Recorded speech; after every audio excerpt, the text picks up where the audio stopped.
I have you loud and clear. Hello. Welcome. Science. And that is to say, physics, medicine, nature, or Space. Time. the brain, Life. The universe. Hello, this week we're investigating the billion-pound criminal industry putting many species at risk of extinction, and that's the illegal wildlife trade. I'll be taking a trip to Heathrow Airport to look at some of the things people have tried to smuggle around the world, and Chris meets a man in the African bush with a very big gun. Before that, though, news of a breakthrough in understanding mysterious dark matter in the universe and why an unexpected rainstorm on Earth means finding life on Mars might be more likely than we first thought. I'm Chris Smith.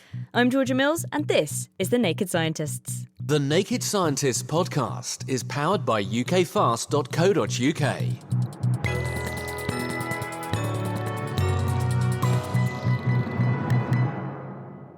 Up first this week, a discovery that space scientists are calling revolutionary because it gives us new insights into a mysterious substance that we can't see or measure, but which nevertheless accounts for a quarter of the mass out there in space. This material is called dark matter. We think it's there because we can see the influence of its gravity, but it doesn't seem to interact with anything in any other way. Or does it? Because two scientific papers in the journal Nature have now put forward evidence that perhaps dark matter did interact with the hydrogen that was produced when the universe first formed. Harvard's Lincoln Greenhill has written a commentary summarising the findings. Before galaxies and stars were around, there was just a vast sea of gas left over from the Big Bang. That gas was mainly hydrogen. There was also some helium, and there was nothing in it. No stars, no bright objects. The other thing that was around at that time was dark matter. Dark matter is out there because we can see the influence of its gravity on how stars move within galaxies and how galaxies move as they dance about in the cosmos. And we've been searching for some time for evidence that would enable us to answer the big question, what is dark matter? What are those particles that are causing gravity but don't seem to interact with radiation? Until now, it has seemed that they only interact with one another. And how have these researchers managed to get a fresh insight into what dark matter might be? So it begins with the first team. They used a very carefully constructed radio antenna, which can receive signals at the frequencies that we currently use for television and FM radio. And they observed the background, which is leftover emission from the Big Bang at radio frequencies. And then they saw a very slight deviation in that signal at frequencies that correspond to what hydrogen atoms would be emitting and absorbing. And that very small deviation tells us that the temperature of the hydrogen gas was actually lower than anyone had expected. And in fact, sufficiently low that it can't be explained. Just normal interactions of matter couldn't make the hydrogen gas that cold. It has to be losing energy to something else. So is it fair to summarise then and say the Big Bang happens, we know there's a big conversion of energy into material matter, and a big chunk of that's hydrogen. We think we understand what must have happened. The universe is inflating and growing, a bit like a balloon blowing up, and we know how much energy should be there. Therefore, we think we know how hot the hydrogen should be. But when this group look at how hot the hydrogen is, it's cooler than the model would predict. So some energy has gone missing, and now they're speculating as to where that heat energy may have gone. That's correct. And at this time, the universe was relatively simple. We had the hydrogen gas, we had dark matter, both left over from the Big Bang, and we had radiation left over from the Big Bang. So there aren't many places that the energy of the hydrogen could go apart from leaking into the dark matter. So why is the hydrogen hotter than the dark matter then? If they're both around at the same time, why does the hydrogen lose energy to the dark matter? The great advantage that the hydrogen has is that it can interact with more than just itself. The dark matter, so far as we had believed up until this most recent discovery, only interacted with itself. The hydrogen, on the other hand, is able to interact with both itself and with the radiation that surrounds it. and in fact can interact with the very first stars as they were born approximately 180 million years after the Big Bang. And so the hydrogen can draw upon sources of energy which dark matter doesn't have access to in some sense. How do the teams think that the hydrogen gives this thermal energy away to the dark matter? So we have only the most rudimentary understanding of this at the moment. We think that it's a process that is like scattering, that is billiard balls banging off one another, transferring energy from one to the other. And what are the implications, if they turn out to be right? What are the implications of this discovery? Potentially, this is revolutionary because dark matter makes up most of the matter in the universe. It outweighs normal matter by at least 5 times. And we now have a completely new window on a type of physics that no one had seriously imagined would be the case up until now. And of course, dark matter is everywhere. It's running through our bodies, it's running through our environment. It does not interact and we don't see it, but it's everywhere. And so it's a new universe in some sense. It's amazing, isn't it? Lincoln Greenhill there, who was summarising the 2 papers that set out that discovery by, in turn, Arizona State University's Judd Bowman and his colleagues and Tel Aviv University scientist Renan Bakana. Back here on Earth, high blood pressure is a strong predictor of heart disease and strokes, so finding a way to manage it effectively is a top priority for patients and doctors. Well, now a team think they've found a way to improve how we treat high blood pressure without adding a huge cost or time burden. They're using measurements people take themselves. Chris met up with study author Jonathan Mant to hear how. About a third of people in the UK already measure their own blood pressure. But then the problem is that GPs don't really do anything with those readings. They tend to use the readings that they or their practice nurses take themselves. So the question that we wanted to ask was if GPs systematically made use of the readings taken by patients at home, would that improve the blood pressure control? Why should there be a difference between the measurements that I get at home versus if I came and sat in a GP surgery and got them to do it? Measurements taken at home, paradoxically, are more reliable. This is because many people, when they go to the GP surgery, are a bit anxious about what their blood pressure might be. So often their blood pressure is higher when they take it in the GP surgery. It's usually because they can't find a car parking place. Yes, absolutely. And I suppose the other thing I should say about blood pressure measurement at home is that you can take blood pressure lots of times because what we're aiming to treat when we're trying to lower blood pressure is actually what the true kind of underlying blood pressure is. And if you just take 1 or 2 random readings in a clinic, that's not a very accurate gauge of what the true underlying blood pressure is. But at home, you can take it several times a day, several days a week, and so therefore you do get a better representation of what the underlying blood pressure was. So how did you do the trial? We recruited 140 general practices. And within those practices, we recruited about 1,200 people who had high blood pressure. And then those 1,200 patients were randomly assigned to one of 3 groups. The first group was usual care, so that the GP was left to manage their blood pressure in the normal way. The second and third groups were both given blood pressure machines to measure their blood pressure at home, and they were trained how to use those machines. And we asked them to take their blood pressure morning and evening every day for a week, 1 week per month. Now, one group we asked to send the blood pressure readings back by post to the practice. The other third group sent the blood pressure readings back by SMS messaging. Right, so all this data is aggregated. What do you do with all that information? 2 things. The patients have a postcard system that warns them if their blood pressure is too high or too low. And so if they find their blood pressure is too high, they're encouraged by the postcard to go and see their general practitioner. The practices were asked to review all the readings they received every month and make appointments for people where they had concern.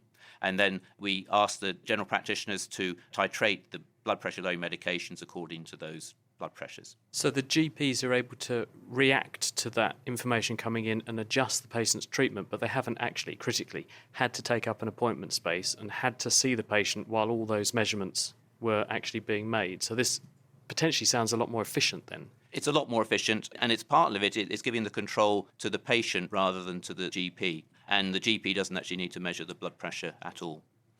When you then follow up and see what happens to the blood pressures of these different groups of people, how do they all compare?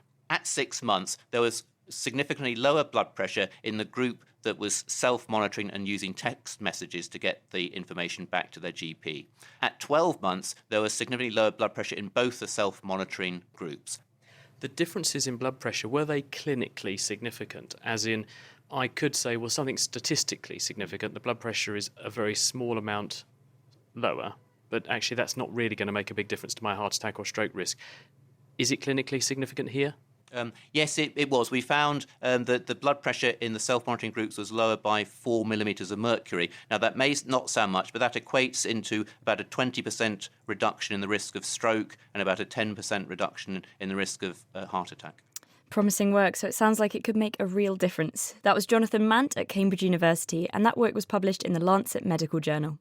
You're listening to The Naked Scientist with me, Chris Smith, and with George Mills. And still to come, how crickets are using amplifiers to boost the sounds they make, and we probe the trade that's costing animals and humans their lives.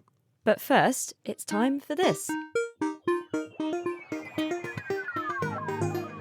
What happens when the science and technology of space comes down to Earth?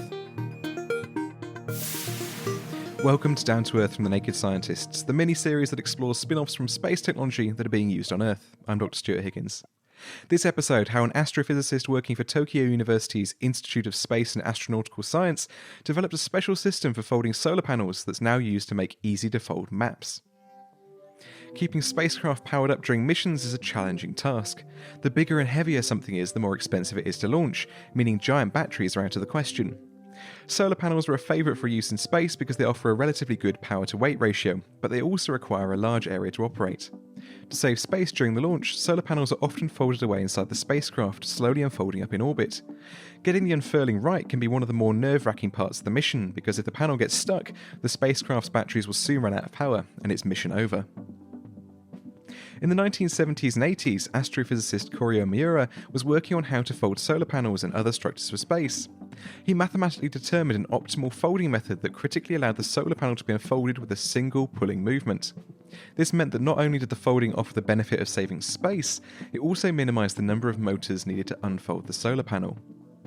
Miura also took care to minimise how the folds cause tensile stress in the material.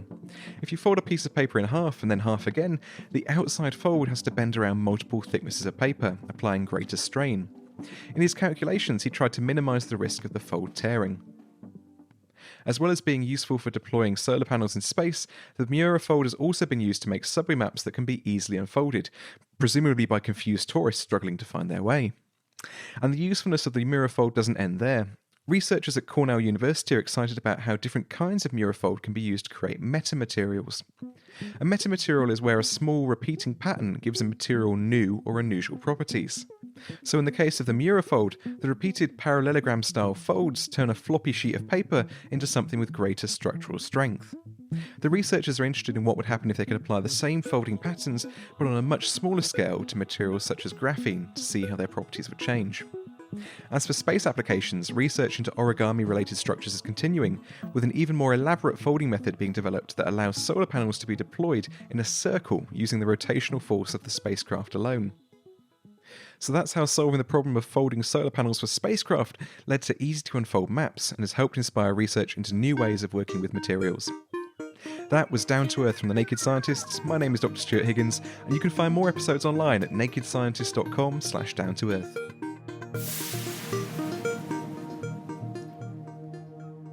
Thank you, Stuart. And next time on Down to Earth, we'll be hearing how the space race has given us selfies. Not sure I'll be thanking it for that one, Chris. Now, parts of the UK have been battling blizzards and sub-zero temperatures in recent days, and the unpredictable weather has got many people down. But some unexpected inclement weather actually turned out to be a very big help for one group of scientists who are weighing up the probability of finding life on Mars. Georgia has the story.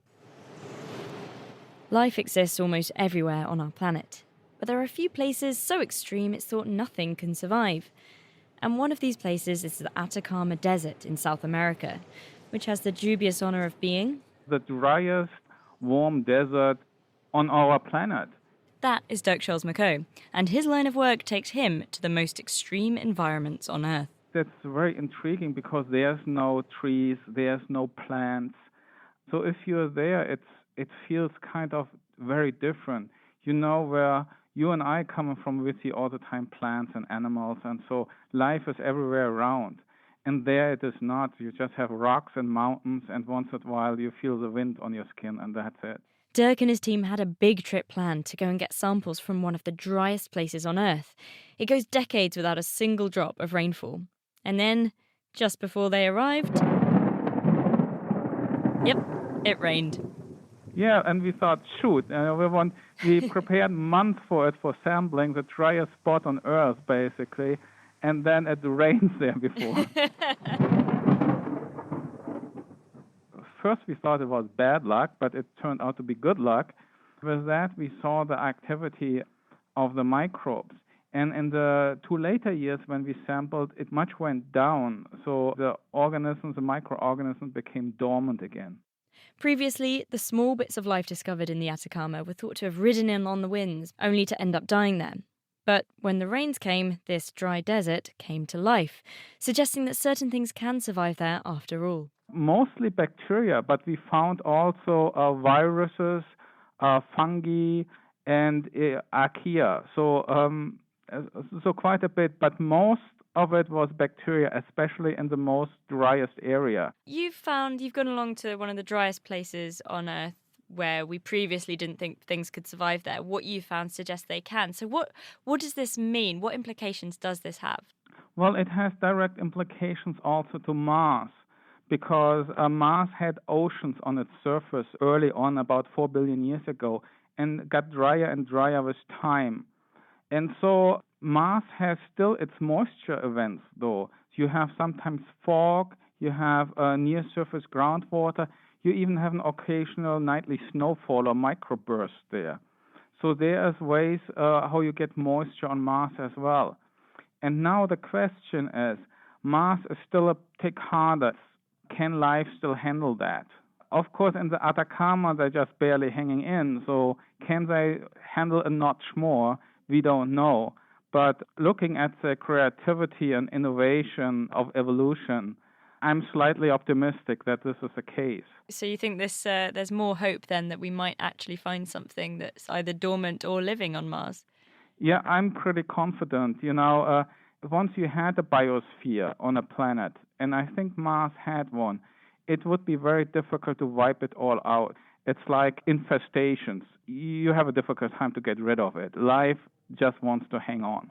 As Jeff Goldblum says in Jurassic Park, life finds a way. It clearly did in the Atacama Desert, but will it have on Mars? That was Dirk Scholes-McCoe from the Technical University of Berlin, and that discovery just came out in the journal PNAS. Well, talking of life doing exciting things, have a listen to this.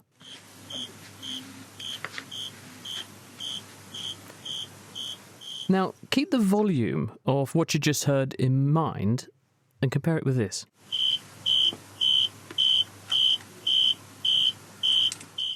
Now, hopefully you noticed that the second one was a lot louder than the first, but that wasn't us. The insect that made that sound did it itself by building an amplifier from a leaf, and Natasha Mahatre has discovered how.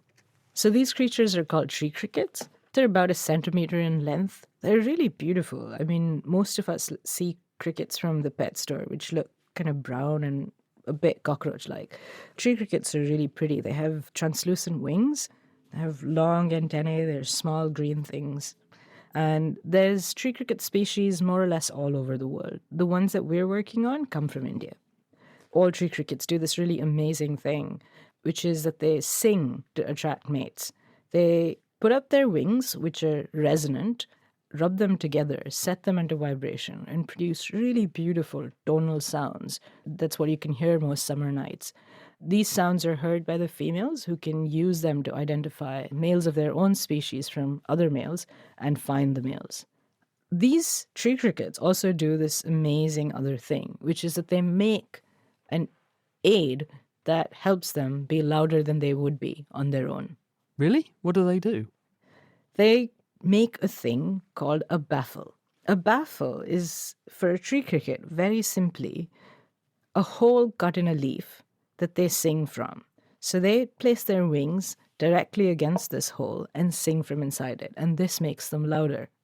Is that a bit like you see people walking around in the old days on Hollywood sets with a megaphone, which was basically a cone with the end chopped off, and they shout into it? Is it sort of doing something similar? They're creating an amplifier from a leaf to make themselves louder? It's a bit similar, so I'll try and explain the physics as simply as I can. So if you can imagine the wings as a board that's vibrating back and forth, every time the board moves forward, it produces high pressure in front of it. And behind it, it produces low pressure. And this is essentially what sound is. It's changes in pressure. But what will happen is that the high pressure and the low pressure will meet at the edge of the board. When they meet with each other, they'll cancel each other out. And this is something we call acoustic short-circuiting.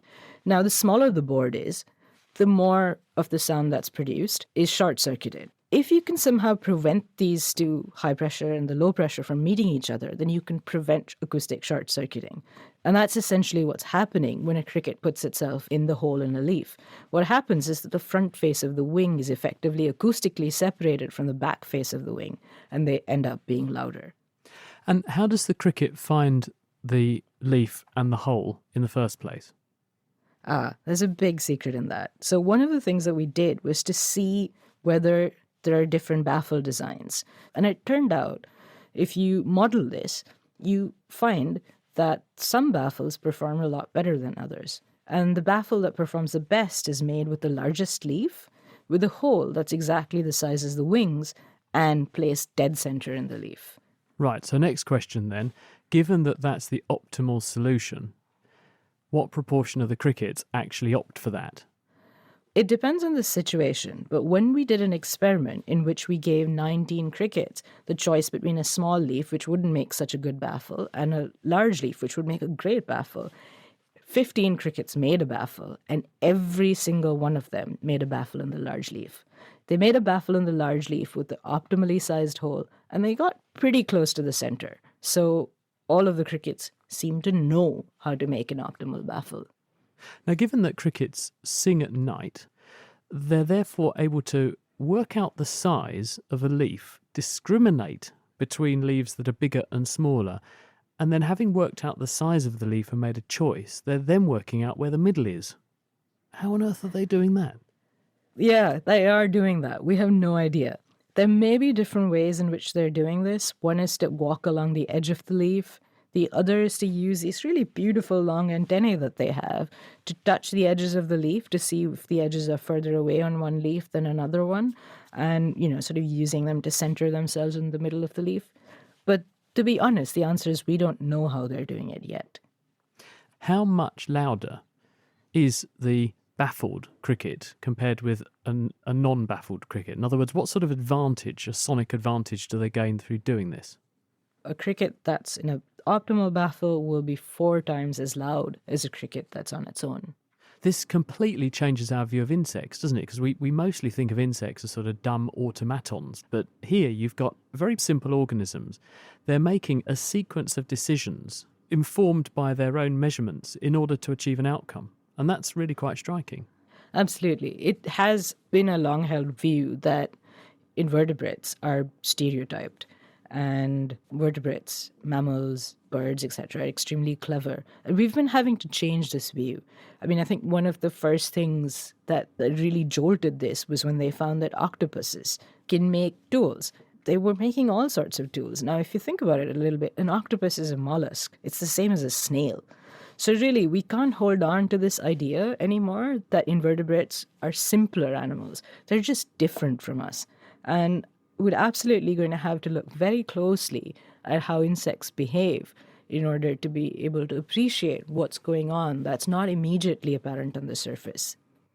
Absolutely incredible. Who would have thought that insects could be acoustic masterminds? That was Natasha Mahatre from the University of Toronto, and the study describing that discovery came out in the journal eLife. If you'd like to follow up on any of the stories or interviews from this week's programme, the audio, a transcript and the references to those papers are all going to be available on our website at nakedscientists.com. The Naked Scientists podcast is produced in association with Spitfire, Cost-effective voice, internet and IP engineering services for UK businesses. Find out how Spitfire can empower your company at spitfire.co.uk. On The Naked Scientist this week, it's worth as much as the illegal drugs trade, it's costing thousands of people their lives and even more their livelihoods, and for some species it's the single biggest driver towards their extinction. It's the illegal wildlife trade. So we're meeting the scientists and some law enforcement officers who are going to be turning up the heat against criminal cartels to try and save some of our most charismatic species. And one example of this is the tiger. So I went along to meet some down at London Zoo. Cats. Just like my cat. Slightly bigger. Yeah, just... My name is Paul Dearnellis. I work at ZSL, Zoological Society of London, on our Africa programme, and also leading on illegal wildlife trade. Illegal wildlife trade, it's a sort of all-encompassing term, but it's looking at some of the issues around those species that are traded either in whole or in part, and it's associated with illegality, often associated with international organised crime networks, and it's rapidly been recognised over the last few years as being a really significant issue, not just for wildlife, although that's obviously why an organisation like ZSL is engaged in it, but also around criminality, governance, lawlessness, undermining local people's livelihood options and so on. And I think that a recent UN assessment estimated that annually illegal wildlife trade accounts for anything up to 10 to 20 billion US dollars per year, which puts it in the same league as things like narcotics, weapons, people trafficking and so on. We're standing outside the tiger enclosure. Can we go and have a look at the tigers? We can indeed. I think the tigers are nestling on their hot rocks, which, to be honest, I'm quite envious of today. Yeah, there they are, stretched out, one arm in the air. Oh yeah, they do not realise it's snowing outside, do they? No, I don't think we're going to move them from there. So these overgrown tabby cats, I mean, they're absolutely beautiful. What would someone want an animal like this for in the context of the illegal wildlife trade? To be honest, with tigers, it's almost any part of their body associated with traditional Chinese medicine and other tonics and so on. So bones, skin, even blood and other body parts, which is a really major issue affecting them today. Oh God, that's that's tragedy, really. Like they're just so great, all in one piece. Right, indeed. And look, I mean, it's hard to put a figure on exact numbers, but there's probably less than 4,000 tigers in the wild at present. That's gone down from substantially more than that, sort of around about the turn of the 19th, 20th century.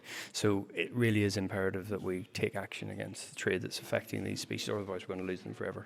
So these guys have their hot rock they're resting on. We don't have the luxury, we're outside in the cold, so should we go and warm up somewhere? Sounds good.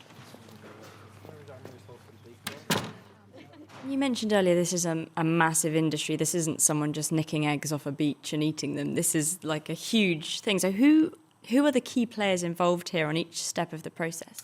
It's a very complex picture.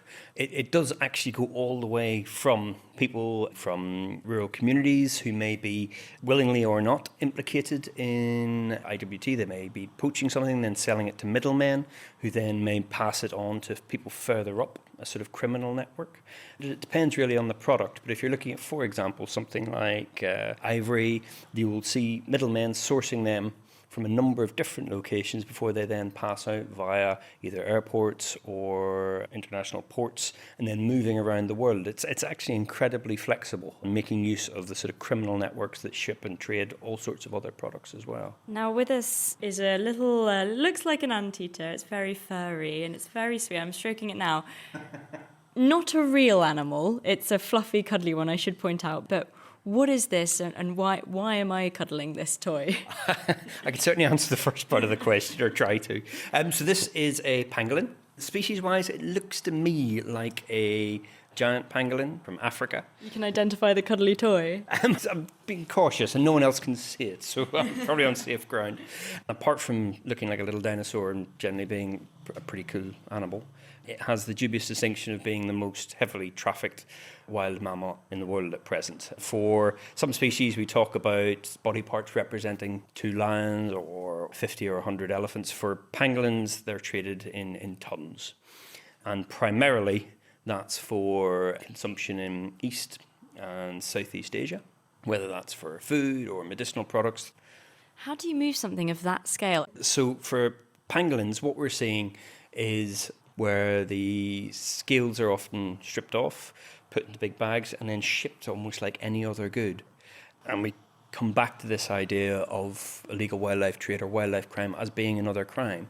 And for the criminals involved, it's about making money from utilising a product. Unfortunately, these endangered species are the product. And whilst it remains relatively low risk and relatively high benefit, then those sorts of criminal gangs are going to get involved. And it's our job and the job of the enforcement agents and others who are trying to protect these species to try and alter that balance so that it becomes a high risk and lower gain opportunity for criminals, and hopefully then they'll move on to, well, hopefully they're not engaged in any criminal activity, but certainly move away from wildlife. Then they'll just stick to, theft, Yeah, plain just old narcotics, that sort of thing, things that don't bother us. That was Paul Dion Ellis at ZSL London Zoo. Now, as Paul made it clear, it's a big, complex network involved in this trade. So we're going to look at how people are trying to intervene at each step along the way, from protecting the animals themselves, to apprehending cartels, to stopping things at the border and then preventing the demand itself. And so to start with, Chris, you actually met someone whose job it is to risk their life to prevent poaching. Yeah, that's right. On a recent trip I made to Africa, I was visiting Zambia, which is a country above South Africa in the bottom right of the continent. And I spent some time there walking in the South Luangwa National Park.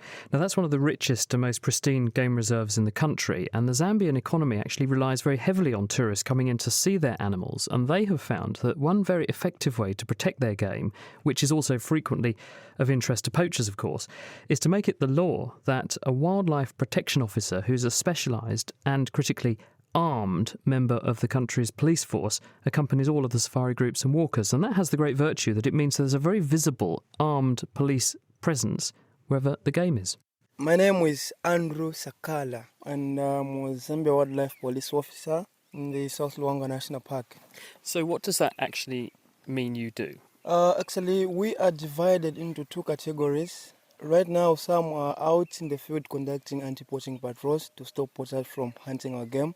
And then some of us were conducting escort duties, doing the protection on the guests during the walking safaris. Yeah, because you're out with us every day and you're the bloke with the seriously big gun. Yeah, actually, yes, we use AK-47s. Right. So what's that loaded with? Can you show me? Yeah, I can. It's loaded with a mix of rounds, hard ones, and full metal jackets. Part of your job is to escort people like me around. Yes. And you said the other part of your job is doing the anti-poaching side of things. So what does that involve then? It involves anti-poaching patrols. When we are said to go and do anti-poaching patrol in the field, we carry everything. You need to be out in the field for 10 days. Presumably the poachers are not nice people. They are not, literally, because they don't know the importance of our game, because all they do is they mean to destroy. When you are confronting a poacher, he is pretty sure that if he is apprehended and brought to justice, he's going to be in jail for too long. So trying to rescue from that one, he's going to do anything, but not with a rifle, because normally nowadays they're using muzzle loading guns, which when he fires once, for him to load it, it takes sometimes good 20-30 minutes. So he knows with somebody handling an AK-47, he is vulnerable. So really it's your physical presence, you're a very visible presence in the park, and that's a strong deterrent to them. You don't actually have to fire on them very often. No. When we see the poachers, we stalk them. If we charge forward to them, they start running away, we'll try and fire to scare them so that they stop, and then we apprehend them, take them before justice. Andrew Sakala there. Now, when an animal is unfortunately poached, it needs to be moved by a complex criminal network. So can science come to the rescue and help apprehend these dangerous gangs? With us is someone whose work has been instrumental in bringing down some of the cartels who are involved in this trade. Sam Wasser is a zoologist at the University of Washington. He's also been dubbed the Sherlock Holmes of the illegal wildlife trade because he's developed techniques that enable him to track down where animals are being poached from. First, Sam, what's the magnitude of the problem that you're grappling with, you and your colleagues? It's quite serious. If you just look at the ivory trade, there's about 40,000 elephants being killed a year and only about 400,000 left in Africa. So it's causing quite a bit of damage to the ecosystem. And much of this ivory is being shipped in large shipments over a half ton, and it's shipped in containers. And right now there's about 1 billion containers moving around the world each year. So you can imagine the problem is that you've got a huge profit margin, and all you have to do if you are a transnational criminal is get your ivory containerized and get it into transit, and you've pretty much got it made. So it's made an extremely difficult problem. And the people, as we heard from Andrew, who are actually responsible for this are not nice people. No, they're not. There have been over 3,000 rangers killed by poachers, and some people who are also looking at it at a higher level, trying to get the big cartels. About 6 months ago, a very well-known investigator, Wayne Lauder, was murdered in Dar es Salaam, and that was really devastating, and there have been others. So it's quite serious. And the strategy that you're advocating and have helped to develop, what does it involve? What we're trying to do is develop ways to get the traffickers before the ivory goes into transit, because once it's in the transit, it's so difficult to find. So we developed ways to identify the major poaching hotspots in Africa, as well as the major cartels and how many different shipments they're involved in. And the way we basically do that is in the mid-1990s, my lab was one of the labs that developed ways to get DNA from elephant dung. So we could get dung across the entire continent of Africa and map the genetics of elephants across Africa. We then developed ways to get DNA out of ivory. And so now when there's a large seizure, we are able to get the genotype from those samples and then match it to our DNA reference map, and we can tell with very high accuracy where the elephants are actually being poached. And one of the things that really amazed us is that we have analyzed about 50 large seizures over the years, and in the last decade, virtually 100% of these large seizures, which are over a half ton, which is 70% of all seizures made, are coming from just two places. Right, so you genetically fingerprint the dung, so you've got a genetic map of Africa. You genetically fingerprint any ivory you encounter. That tells you where in Africa it's come from, and that means you can then effectively focus some of your anti-poaching efforts in that area, but also it gives you more insight into how these gangs might be operating. Yeah, so we identified the major poaching hotspots in Africa, and Africa is a big place. So you can fit 5 United States in there, for example. So being able to say the majority of the really big cartels or transnational criminals are operating in 2 places is very important. But the other thing that happened in the process was we had a very interesting breakthrough. When we're sampling these seizures, there could be 1,000 or 2,000 tusks in there, and we don't want to sample all of them, so we develop ways to subsample them. First thing we do is try to find the pair of tusks from the same elephant, but we noticed that over half the tusks in these big seizures didn't have a pair. And then I started wondering, well, where's the other pair? And I started looking between seizures, and I found that very often when poachers are poaching, they're selling it to a middleman, moving it to the big cartels, and often the 2 tusks get separated and they get shipped out in successive shipments. And we were able to track those and to show that whenever you get 2 tusks going in separate seizures, they're always going through the same port, close in time, and the distribution of ivory in those are always highly in overlap. It suggests the same guy is actually packing both seizures, and you get a whole linked chain of matching pairs of seizures that link you back to the same cartel. And in doing that, we've now been able to identify the 3 biggest ivory cartels in Africa. Have you actually achieved any success stories in terms of convictions and so on, and making a dent in this trade off the back of that knowledge? Absolutely. The first conviction we got was in Togo in West Africa, a man named Emile Mbuki, who was believed to be one of the largest traffickers in West Africa. He was convicted. He got the highest sentence that Togo offers, which unfortunately was 2 years. And he's already out. So that was a bittersweet story.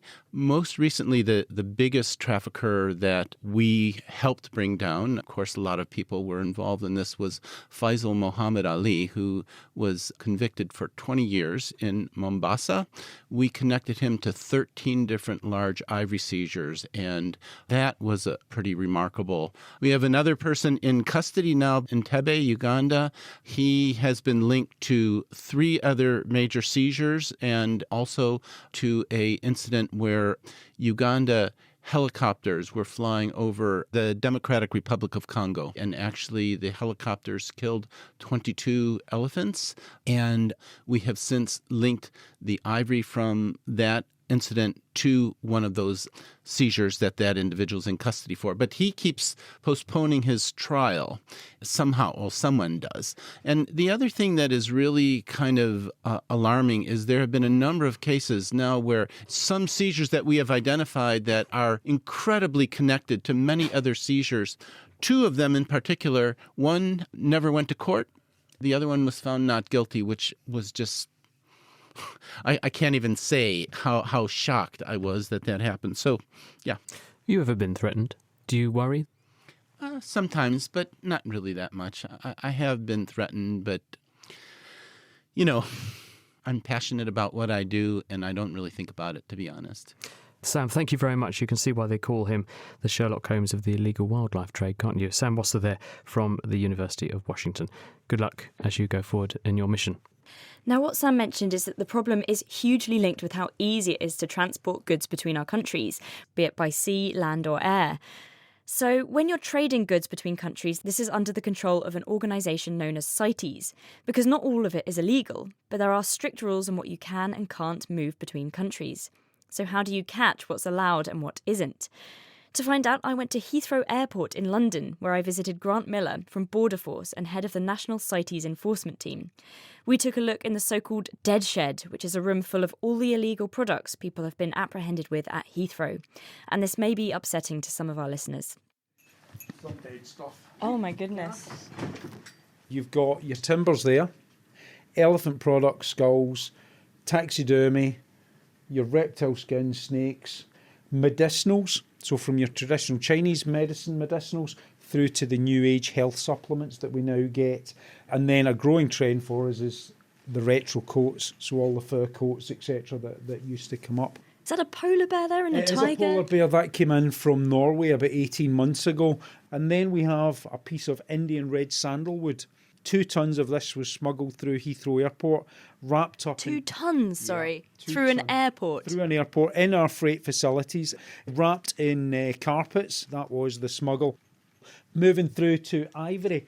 The whole elephant is protected, not just the tusks. So what we do pick up is everything from elephant hide. So that's the skin of an elephant that's been tanned and cured. And again, what they'll do with that is they'll make it into shoes. There's a briefcase made from one. The tail hair made into a bracelet. Okay, a piece of handicraft bracelet. And then we have the ivory itself. Items that are being traded are statues. We have shaving brushes, works of art, little ball there that you can't deny. It's a beautiful thing. It's just the product is no longer acceptable. But is that a monkey head as well? That is a monkey head. Again, this was from a fairly recent conviction. And what we see with primate parts is that these are byproducts of the illegal bushmeat trade. So the hands, the that's skulls. Grim. So that's a necklace with a monkey skull on the end. It is indeed a crab-eating macaque monkey skull, we believe, are traded and they are sold on online auction houses as Gothic art. Holiday souvenirs, still a problem. The UK population still hasn't got the message that it's not acceptable to go abroad and bring back a stuffed sea turtle. Other products we've got, this is bear bile. Bear bile. Bear bile. So the bear is held in horrendous conditions, a steel cage invariably. A tap is inserted into the gallbladder and the bile is drawn off. Oh. The bear can't really move about. They go blind. They suffer from mental health issues. It's torturous. Vietnam at the moment is doing some fantastic work in actually trying to combat its bear bile trade.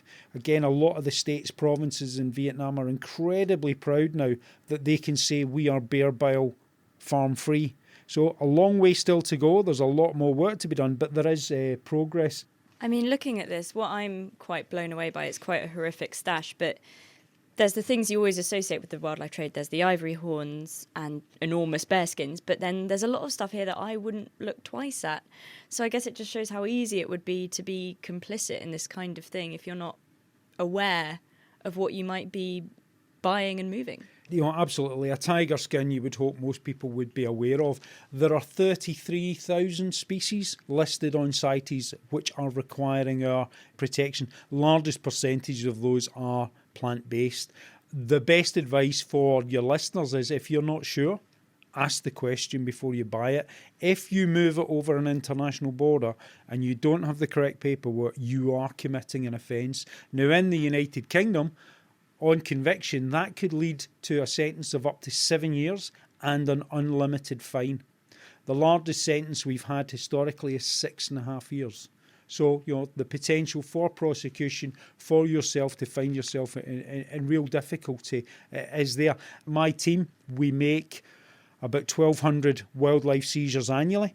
Within that, we will probably seize 1,000 endangered animals. When Border Force sees an animal, it becomes Crown property, so the Queen has no idea the animals that she actually owns. But we have large amounts of those rehomed in zoos, both in the UK but globally as well.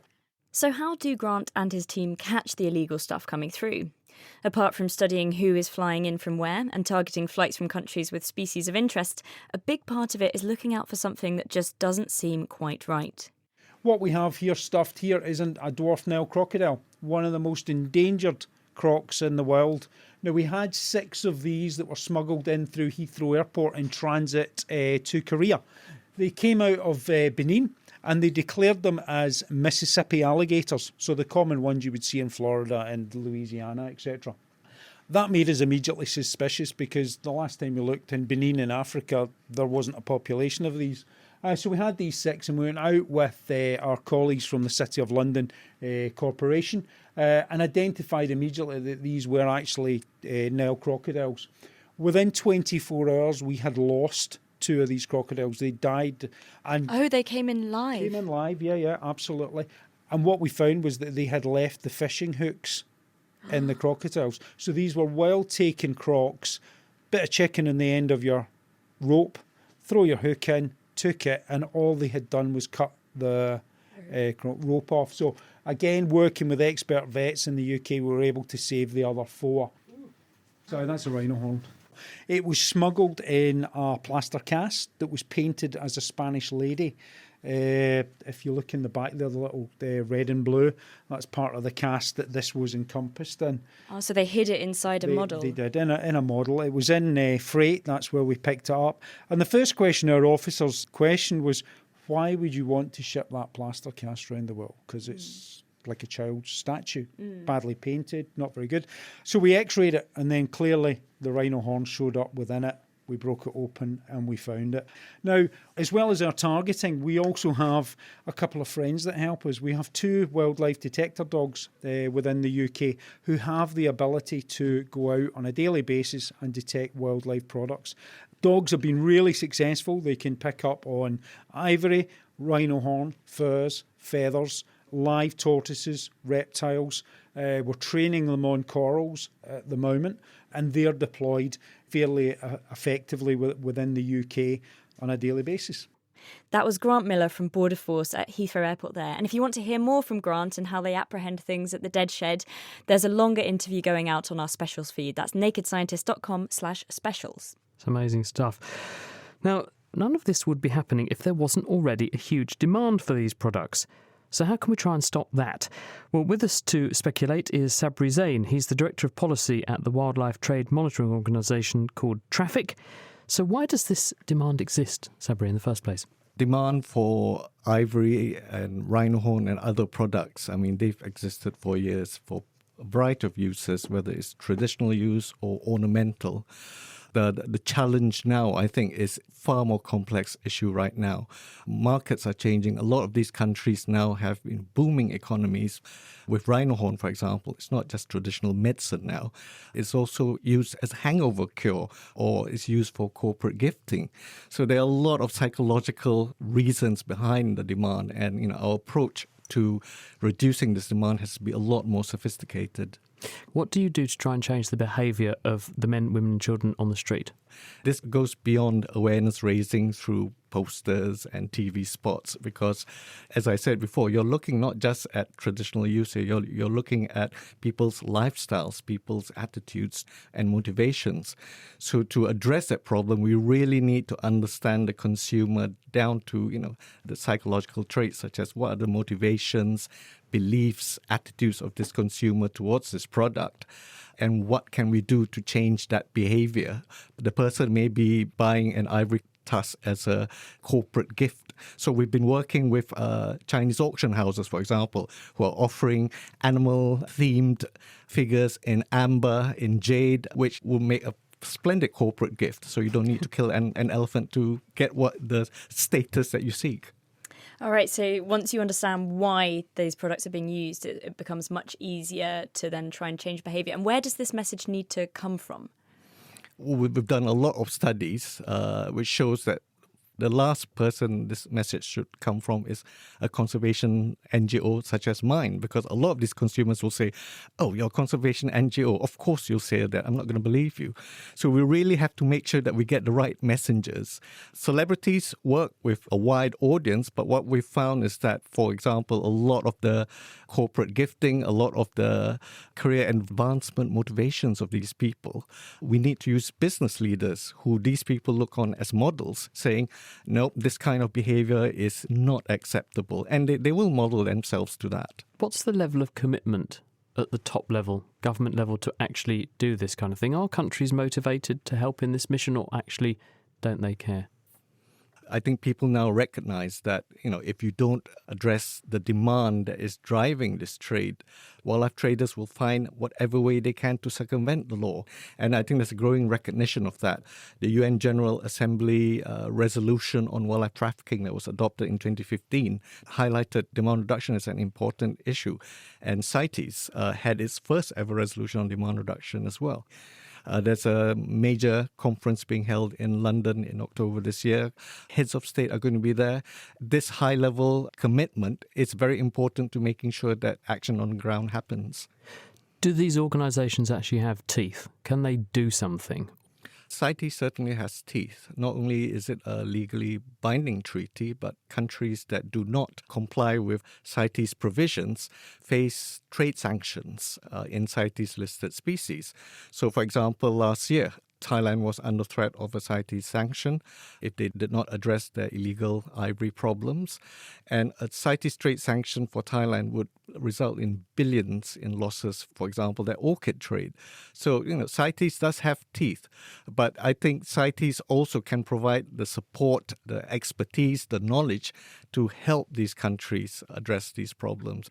And has all this been successful? Are you seeing things, the direction of travel, if you like, being in the right direction? One of the most significant conservation successes of the last year was China imposing a ban on its commercial ivory trade. That is going to have a huge impact. If 3 years ago you told me that China was going to ban its ivory trade, I would have said, whatever you're smoking, I want some.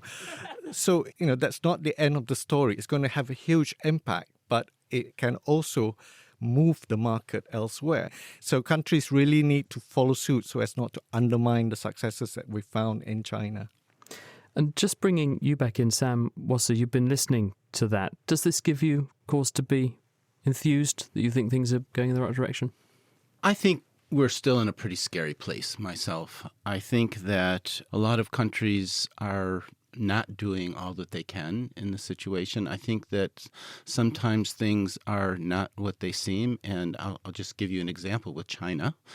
So it was wonderful that China has closed down their markets, but when you look at all of the ivory that is being seized each year, in my opinion, there's far more than what's ending up in markets. And what I think is actually happening is some very wealthy people are buying these large whole tusks, and they're actually stockpiling those and waiting for conditions to open up again, perhaps if elephants go extinct, and then they will make a fortune. So when that kind of thing happens, all of these fixes are complicated. And that's not to say that we don't need everything. We clearly need demand reduction.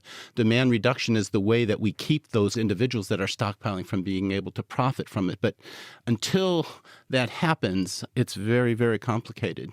Going forward, I mean, there's this conference coming up. What change would you like to see implemented? Again, I'm a big proponent of demand reduction. The one problem I have with it is I think it's too slow, because we are killing so many elephants. If we're killing 40,000 a year and there's 400,000 left, we have an urgency. And when we take a large seizure and we genotype it and get this information from it, it's so valuable what it tells us about how this trade is operating, who's connected. And one of the biggest problems is that we get these seizures very late. We get them 1, sometimes 2 years late. And what we need to do is we need to make these countries understand how important to give us access to that information as quickly as we can, so it has the maximal law enforcement action tied to it. Sabri, would you agree? What would you like to see in October? Absolutely agree with everything that Sam said. We've seen incremental progress, incremental change, but we really haven't seen this push towards the systemic problems that are causing illegal wildlife trade, corruption, poverty, ensuring that there's strong local community engagement and buy-in into anti-poaching activities. I think what the conference would benefit greatly from looking at those broader themes, looking at not just seizing ivory, but looking at financial crime, following the money to where the kingpins are. There's still not enough of that being done. And engaging with the private sector, the transport companies, e-commerce companies, and especially online technology companies, because as these physical markets are being shut down around the world, that's where all the wildlife traders are going to. They're going online, they're going to social media, and I'm not sure we're ready to tackle that, and we really have to be prepared. Thank you, Sabri. So it is a really complicated problem we're dealing with here. And like Sam said, we're running out of time, but it's really excellent to hear about these success stories. So hopefully there'll be a lot more to come. Thank you, everyone who was on the programme. That's Sabri Zain, Grant Miller, Sam Wasser, Andrew Sakala and Paul Dion-Ellis. Well, now we've just got time to squeeze in our question of the week, and Katie Hayler's been delving into this daredevil dilemma from Matt. If I fell out of a building, I would die. But if like a squirrel or a cat fell out of it, I think it would be fine. So how big does something have to be before fall damage will kill it? We roped in physicist Stuart Higgins to untangle the fearful science of falling. So there's no clear answer or size threshold of an animal before a fall will kill it. There are so many different physical and biological factors that can affect what happens during a fall that it's no one particular number or parameter that gives us the answer. However, physics can tell us more generally about why smaller animals such as cats are more likely to survive a high fall than, say, a human. And it's all to do with momentum. Momentum is your mass times your velocity, how fast you're going in a particular direction. The bigger your mass, the bigger your momentum at a given speed. Back to Stuart and the hypothetical animal that's just fallen out of a building. When you stop, there's a change in momentum, and that means you're going to experience a force, and the size of that force depends on how quickly you stop. So if you can increase how long it takes you to slow down, the force is less, and that's how seatbelts and airbags and the crash mats used by stunt performers work. So cats and squirrels have smaller masses, so even if they're falling at a similar speed, they won't experience as large a force as a human would. And cats are also particularly smart because they can twist their bodies mid-air to allow them to rotate and land on their feet. And they can then use their legs, a bit like shock absorbers, to again increase the amount of time it takes them to slow down and reduce the amount of force on their bodies. As well as cats, Matt's question mentions squirrels. But take a flying squirrel, for instance. Its blanket-like body shape, when all stretched out, gives it an edge when it comes to surviving a fall. After all, they're able to glide through the air as their shape results in increased drag or air resistance. So where does air resistance come into our question? The bigger the animal, the higher its mass, and also the larger its surface area. It's surface area that affects air resistance, like with our flying squirrel. But as you get bigger and bigger, the mass increases at a much higher rate than the surface area. So it's the ratio of surface area to mass that means that smaller animals have lower terminal velocity, the fastest speed that they can possibly fall at, than larger ones. So a flat, light animal would fall slower than a narrow, heavy animal. So how fast an animal will fall could be affected by its surface area, but how much of an impact that has depends on its mass. Whilst it's difficult to say how big an animal would have to be before a fall would kill it, mass and body shape can influence how you'll fare in a fall. Of course, animals that spend their life jumping or gliding around might just be better at falling safely than most. And if you've got wings, well, that's just cheating. Thanks, Stuart. Next time, we'll be battling the elements with this cold conundrum from Mike. When I cycle my bike in cold weather, my nose runs. It doesn't happen in warm weather. So why is this, and is there anything I can do to help with it? What do you think? You can email chris@thenakedscientist.com, you can find us on Facebook, and you can tweet @NakedScientists. Or you can join in the debate on the forum. That's nakedscientist.com/forum. And do, of course, join us at the same time next week when we're going to be looking at the world of computing and even building one from the bottom up. The Naked Scientist comes to you from Cambridge University and is supported by the STFC, the EPSRC and Rolls-Royce. From all of us here at The Naked Scientist. See you next time. Goodbye.